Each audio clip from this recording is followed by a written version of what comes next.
Namaskaram, Sadhguru.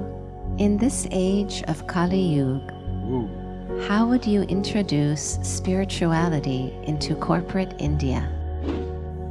Because unfortunately I keep hearing this in that segment of people, they say corporate world. So, well, this is a very important thing, that we don't break the world into many pieces, which we have already done in the name of race, religion, nationality, communities, caste, creed. Now corporate world. This is also not new, class has always been there. Either money or lack of money has united people. Moneyed people gather in one place, no money people gather in another place. So, that is what probably they're referring to as a world. Well, different religions are claiming it is their world, you know. Now, classes are claiming their world. I don't know what else will claim. No, there is a world.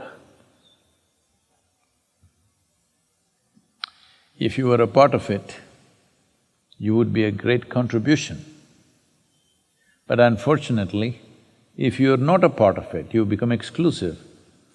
Exclusivity invariably brings exploitative tendencies in everybody. So, every economic system that you create, you talk about communism, you talk about socialism, you talk about capitalism, every system has become exploitative at certain point of success.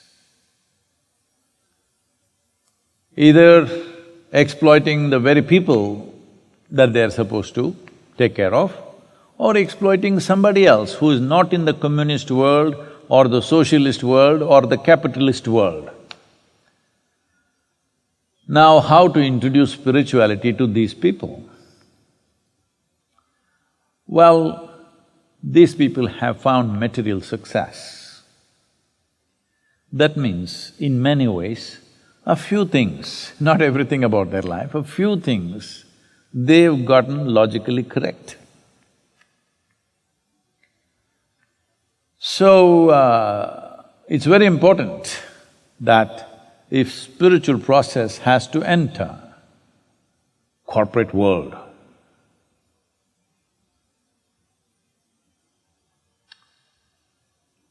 it has to be logically correct. How to make a dimension which is nothing to do with the limitations of logic, logically correct, that's a challenge. Because logic is based on the principle of two. There must be this and that, then there is logic. There must be high and low, then there is logic. There must be you and me, then there is logic. Now you're talking about a dimension where there's only one number, either 1 or 0. In many ways, spirituality is a zero-sum game because it's one big whole. Who is here to cut this? This is not your birthday cake, to cut it into many pieces and serve it to people. It can't be done like that. Well, you're trying to do that in your mind, for that there is inevitable suffering that everybody is going through. So corporate world is also just one more piece of the cake, maybe the creamier part of the cake. Especially because there is more cream on their cake or their piece of the cake, they are little more, you know. Generally, at least the men in the corporate world, little noosed up. Because of that, even the breath is constipated. Because of that, very limited logic. First of all, Human logic is a very limited process. Most human beings have not understood or grasped the basis of our logic and the limitations of our logic. This is why they're going on eulogizing silly little things that they say. Well, for this there is Indian masala. You know, haven't eaten anything. If you talk Indian masala, my mouth will water. Because not the kind that Usha is serving or somebody else is serving in this kitchen. I have my masala, if you eat it, you will become my slave. Yes, by the tongue, your tongue will hang out and you'll be pointing at me all the time. Yes. So, Indian masala is there, with which we can say most illogical dimension of life in a logical way. It's taken millennia of observation of human mind and the basis of human logic that, for example, in an engineering program, all of you, many of you have gone through this. You do what you want, find one logical hole in it. You cannot. But we are saying the most illogical things. Because life is not contained in logic. Life contains logic as a part of itself. But you cannot contain whole life into the logical process that happens in your mind. This is the big investment that the Western cultures have done, that they've invested too heavily in their own logic. They believe their logic will take them to the ultimate. No, for the first time, the physicists in the world, the top physicists in the world are admitting, we shall never know because we don't have instruments to know. This is a clear admission that human logic cannot go beyond a certain point. It has its limitations. But this limited logic, we hash it up with Indian masala and use it to express the most illogical dimensions of life. I must tell you this. At one time when this is in mid-90s, when Isha as a movement in southern India was growing exponentially,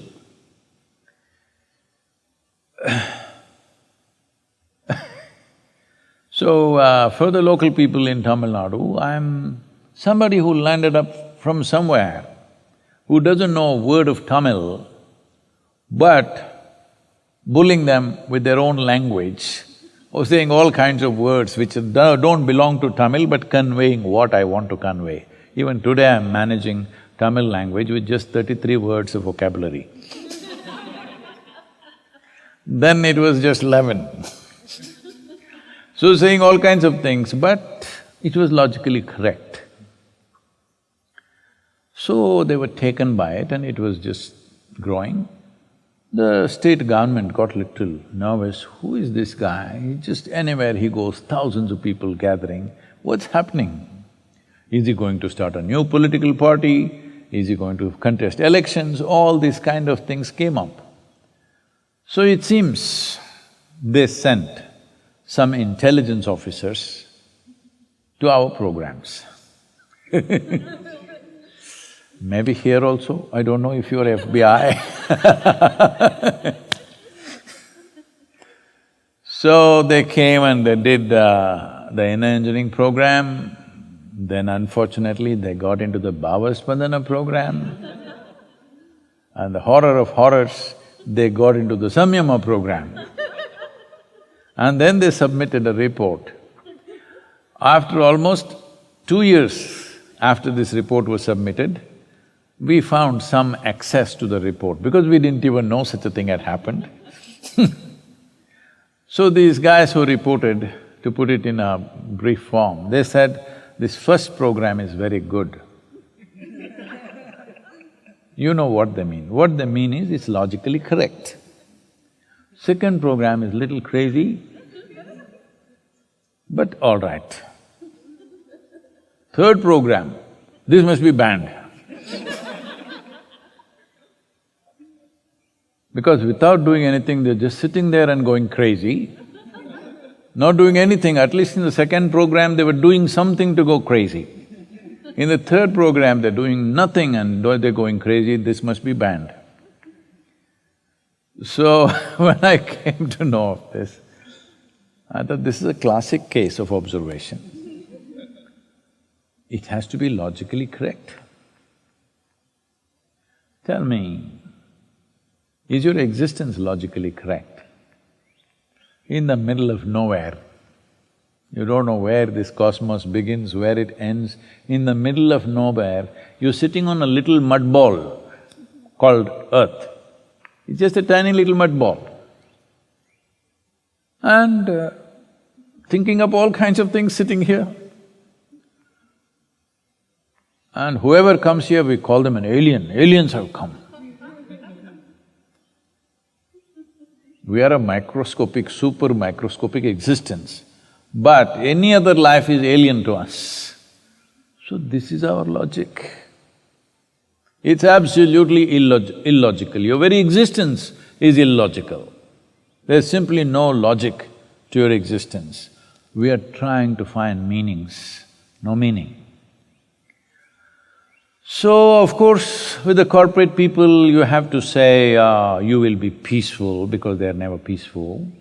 And they're telling me about 120,000 corporate leaders or in the executive group of people, managers and executives in United States are dying much earlier than they should, and about $180 billion is being spent on just corporate executive health in this country. Why are they so sick? It's very natural. When you have a world of your own, you will be sick, I want you to understand. We not only have a world of our own, we also have separate heavens. You should see on the golf courses, people keep on arguing, there is a golfer's heaven. Golfers go to a different heaven where it's full of golf courses. Sex maniacs go to another place. Foodies go to another place. Separate heavens are also there, just like the separate worlds that we have created. So, corporate world, whether in India or elsewhere, they want something which is logically correct, but still takes them ahead. Well, you know, we got the solution in engineering. 100% logically correct, pick a hole in it, let me see. You cannot, because it's so logically perfect. It's like Indian masala. If you taste all the ingredients separately and the final product doesn't resemble anything that you have put into it. So, it's like I'm calling it Indian masala because in the end it works.